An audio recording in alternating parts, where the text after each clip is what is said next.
Good morning. So just to confirm that at 12:45, the Secretary General will be at the Security Council stakeout position, and he will be there to read a brief statement on Ethiopia. Beyond that, we just issued the following statement attributable to the spokesperson for the Secretary General on Guinea-Bissau. The Secretary General is deeply concerned with the news of heavy fighting in Bissau. He asked for an immediate end to the fighting and for full respect of the country's democratic institutions. In a statement we issued earlier this morning, the Secretary General condemned the launch of a ballistic missile of possible intermediate range by the Democratic People's Republic of Korea on the 30th of January.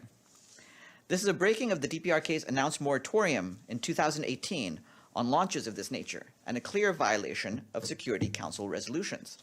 It is of great concern that the DPRK has again disregarded any consideration for international flight or maritime safety.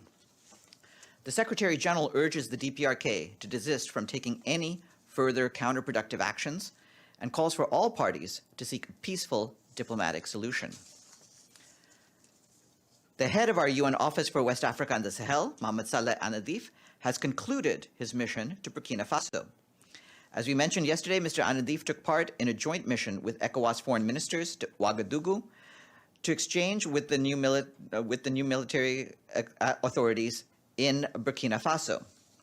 The purpose of the mission was to gather information ahead of the ECOWAS Heads of State Summit scheduled for the 3rd of February in Accra, Ghana. As far as I know, the joint delegations held exchanges with the Patriotic Movement for Safeguard and Restoration and was also allowed to visit former President Kabore, who appeared to be in good health.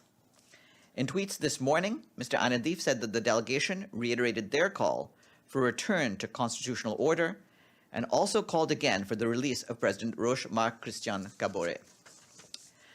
Now, turning to the Democratic Republic of the Congo, we have received questions about the verdict in the trial for the killings of Zaida Catalan and Michael Sharp, who are members of the group of experts on the DRC. I can tell you that we note the verdict rendered Saturday by the military court of Ex-Kasai Occidental, resulting in the convictions of Colonel Jean de Dieu Mambweni, Thomas Nkashama, Jean Bosco Monganda, and others associated with them. We understand that these decisions may be appealed, and we also note that the military prosecutor general is also investigating other persons in connection with the killings of Ms. Catalan and Mr. Sharp, as well as the fate of their 4 Congolese companions. We also note that some of the other defendants were found guilty on all counts and sentenced to death. We reiterate the Secretary General's opposition to the use of the death penalty in all circumstances. We urge the DRC authorities to maintain the moratorium on the death penalty and to consider abolishing it in law. The Secretary General is committed to continuing the support provided to the Congolese authorities in their pursuit of justice for our UN experts, as well as their 4 Congolese companions. Our humanitarian colleagues warned that funding shortages are threatening to cut life-saving assistance for millions of vulnerable people across Yemen. As of January, almost 2/3 of major UN aid programs had already been reduced or closed due to funding gaps. Further cuts are expected in the coming months unless additional support is urgently received. Food assistance is being scaled back at a time when hunger remains alarmingly high. By March, 11 million people will be forced to rely on reduced food rations, with only 2 million people receiving full rations. Water and sanitation services could soon be turned off in 15 major cities, affecting 4.6 million people. Over 1 million women and girls will soon no longer have access to reproductive health and gender-based violence services. Millions more stand to lose access to other vital services, including essential healthcare, nutrition, shelter, cash assistance, and education. Urgent funding is essential to maintain the humanitarian operation and avoid a sudden surge in people's suffering. The UN Human Rights Office today said that it is very alarmed at the continued disappearance of 6 people who were abducted in Kabul 2 weeks ago in connection with the recent women's rights protests. The office said that despite the de facto authorities' announcement on Saturday of an investigation into the disappearance of these individuals, there's still no confirmed information on their whereabouts. The Human Rights Office called on the de facto authorities to publicly report on the findings of their investigation into the abduction and disappearance of these women activists and their relatives, to take all possible measures to ensure their safe and immediate release, and to hold those responsible to account.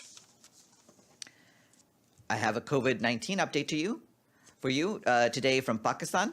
The UN team in Pakistan, led by the resident and humanitarian coordinator, Julian Harnes, continues to help authorities to tackle the health, social, and economic impacts of the pandemic. The UN team has supported the authorities' efforts to fully vaccinate more than 80 million people. Since May of 2021, the UN and our partners through COVAX have delivered nearly 85 million doses of vaccine to Pakistan, which is half of the total 175 million doses administered so far. Our team has trained health workers and provided access to safe water, adequate sanitation and hygiene, and mental health support. I have an update for you on Tonga, where our UN teams continue to help address the impacts of the massive volcanic eruption and tsunami last month. Yesterday, a Fijian ship arrived in Tonga carrying much-needed relief items, including from the UN Children's Fund and the UN Population Fund. These supplies include water, sanitation, recreational and hygiene kits, along with first aid kits and personal protection equipment, such as surgical masks and hand sanitizers. The UN team continues to help clear the ash residue from the airport runway and other key areas. And today, World Interfaith Harmony Week starts. Conceived to promote a culture of peace and nonviolence, the World Interfaith Harmony Week was first proposed by King Abdullah II of Jordan at the United Nations in 2010. It was quickly adopted by the UN General Assembly, calling on governments, institutions, and civil society to observe it with various programs and initiatives that would promote the aim of the week. And we would like to say thank you to Bulgaria, Ireland, and Namibia for their full payment to the regular budget. To date, 41 member states are inscribed on the honor roll. And hold on one second. Got to take that one. Hello?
See, the thing is, when Stefan is away, I have to take those calls.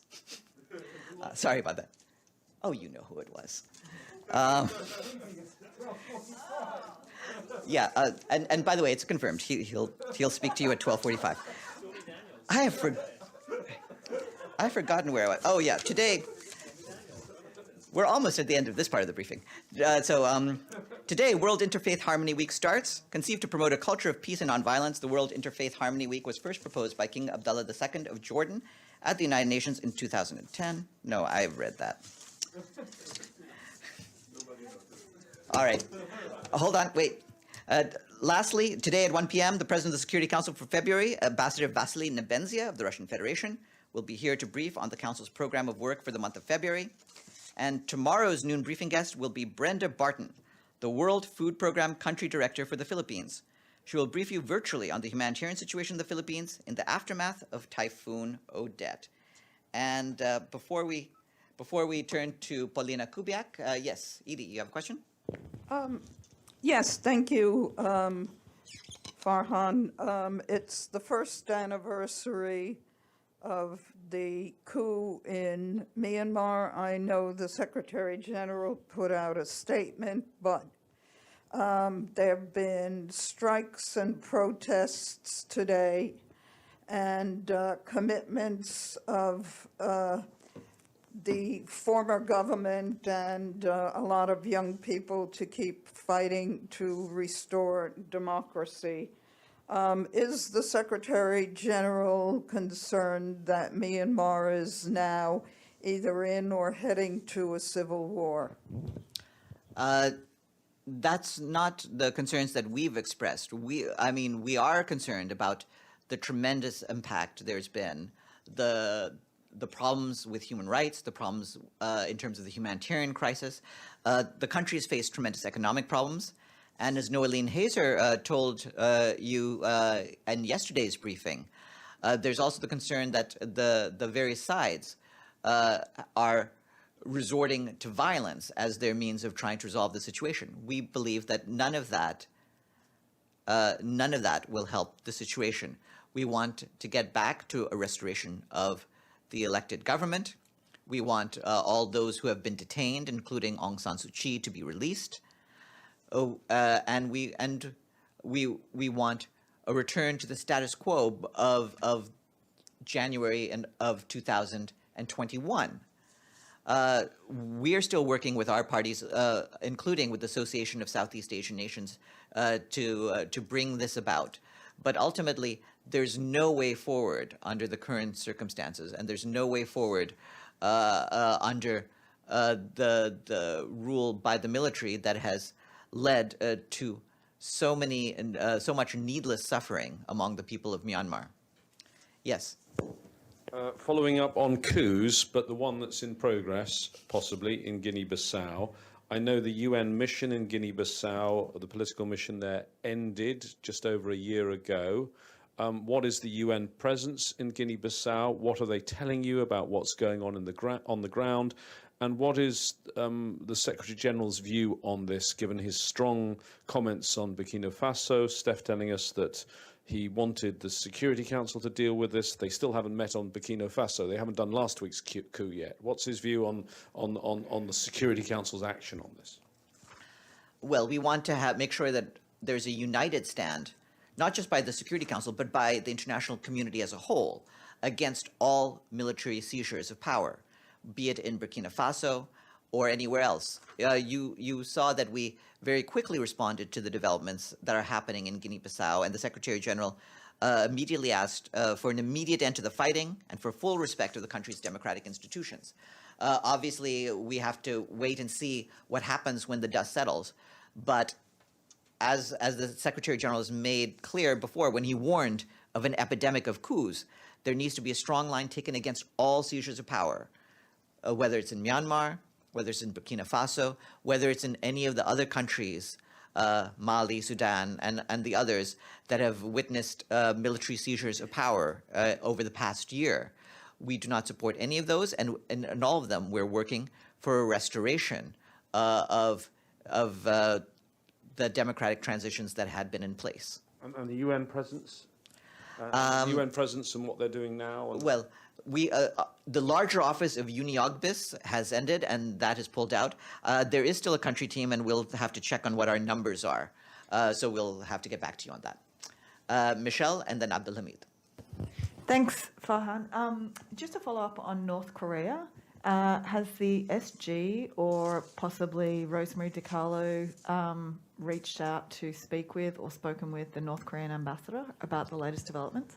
The Secretary General has not spoken to the ambassador, but obviously we made a public statement today, and that will, as with all public statements, that will be conveyed to the relevant mission.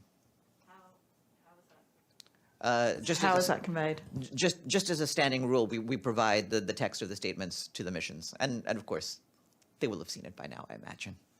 Yes. Thank you, Farhan.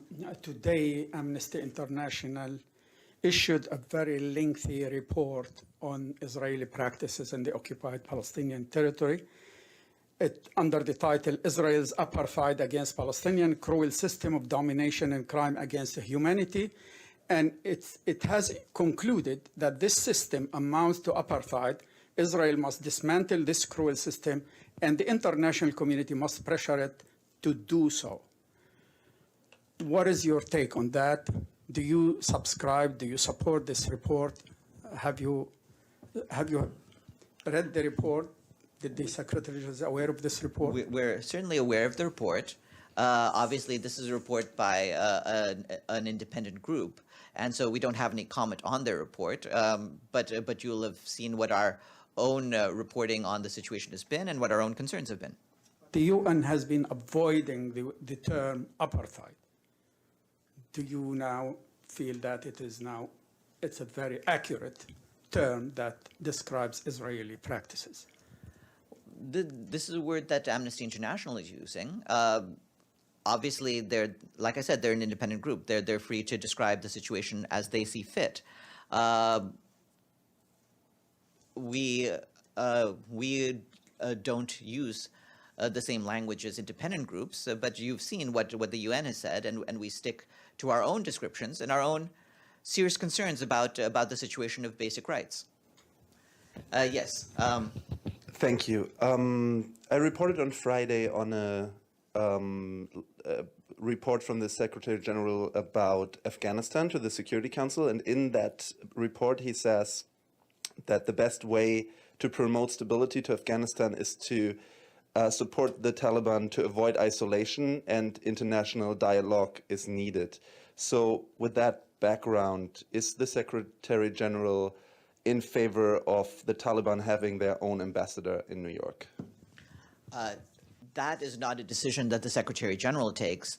As you know, the Credentials Committee of the United Nations is in receipt of the letters both by the existing permanent mission of Afghanistan and by a Taliban delegation. And it's for them to consider what steps to take. But he can have an opinion about that, no? These are ultimately decisions about representation are just have to do with decisions about recognition of governments, and the United Nations and the United Nations Secretariat doesn't recognize governments. It's governments who recognize governments, and we leave that decision in their hands. Yes, Ibtisam.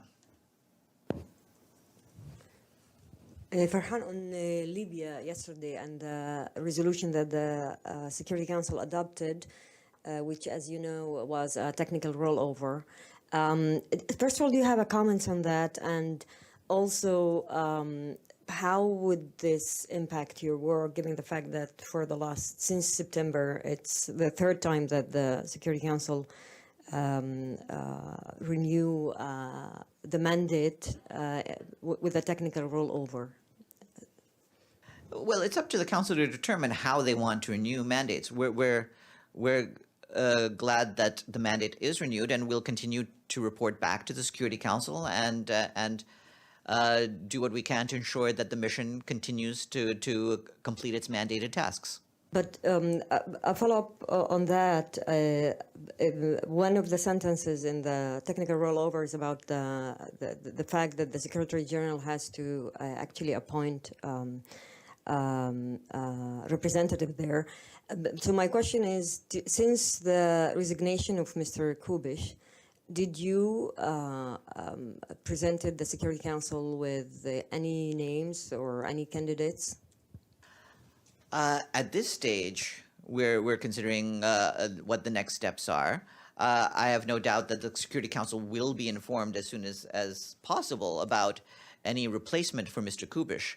But for the time being, of course, there are a number of crucial tasks that need to be accomplished, including, of course, the tasks related to the elections in Libya.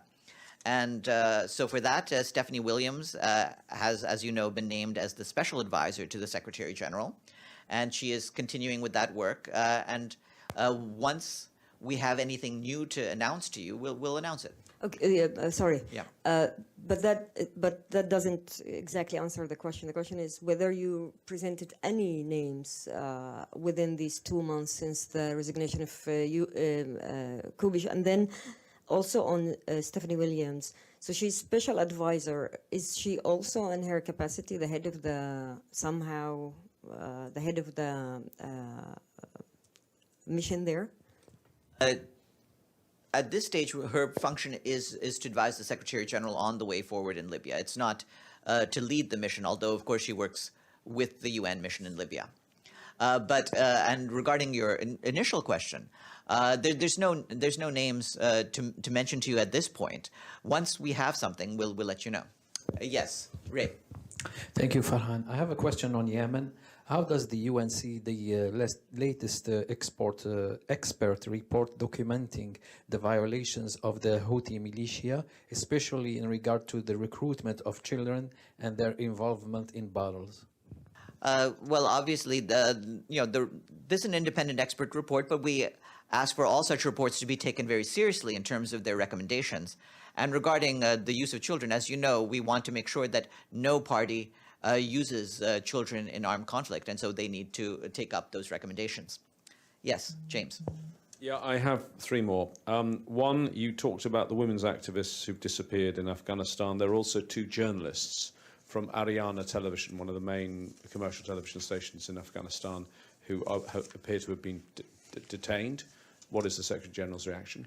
Well, obviously, that also needs to be looked into very seriously, and we want to make sure that if journalists are improperly detained, that they should be released. And of course, we want to make sure that all media rights and the freedom of the press in Afghanistan is respected. And then another credentials issue. In Geneva, at the Human Rights Council, the UPR of Sudan was postponed because apparently information emerged before it took place that the new foreign minister of Sudan has appointed a new charge there. But then the ambassador, the PR, has sent a letter saying he's still a legitimate representative of Sudan. Do we have another credentials dispute in Geneva, and is it also mirrored here in New York? Well, I'd suggest that you ask my Geneva colleagues on that, since that's not something that I've been made aware of. But again, the principle, as with what I was saying in Afghanistan, is the same, that if there's any dispute over credentials, and if there are competing documents, then those need to be looked at by the relevant credentials committee. In this case, this would be the credentials committee for our Geneva counterparts. So there are two separate credentials committees. Potentially, you could have two different opposing governments represented in New York and Geneva. Sorry, I'm confused. No, it would have to be the same. It would have to be the same government. But any credentials dispute, it's the same committee. But any disputes over credentials need to be resolved by the credentials committee. Okay, and another touches on Geneva again, but the DPRK, North Korea, is due to, later this year, in May, take the presidency of the Council of the Conference on Disarmament. Conference on get a council. Yep. I couldn't remember what the C was. The Conference on Disarmament.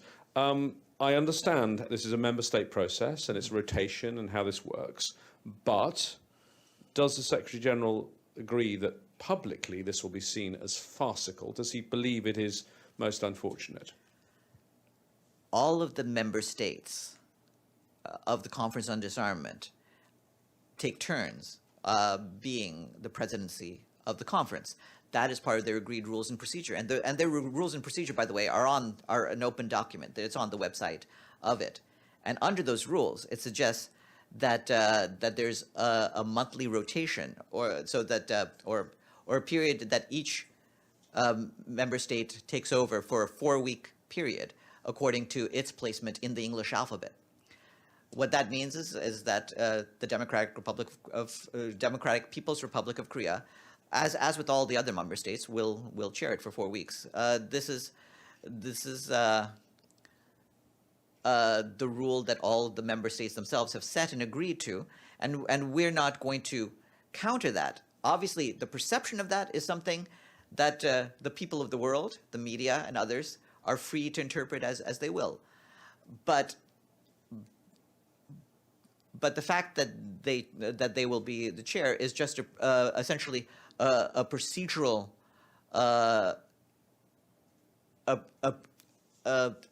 basically a procedure that has been set by the member states in their own agreement with each other. Yes, Edie. Thank you, Farhan. The Russian President Vladimir Putin today said that the United States and its allies had ignored the Kremlin's demands, including that they guarantee that NATO won't expand to Ukraine. But the Russian president did say that Moscow is still open for more talks with the West. Does the Secretary General have any reaction?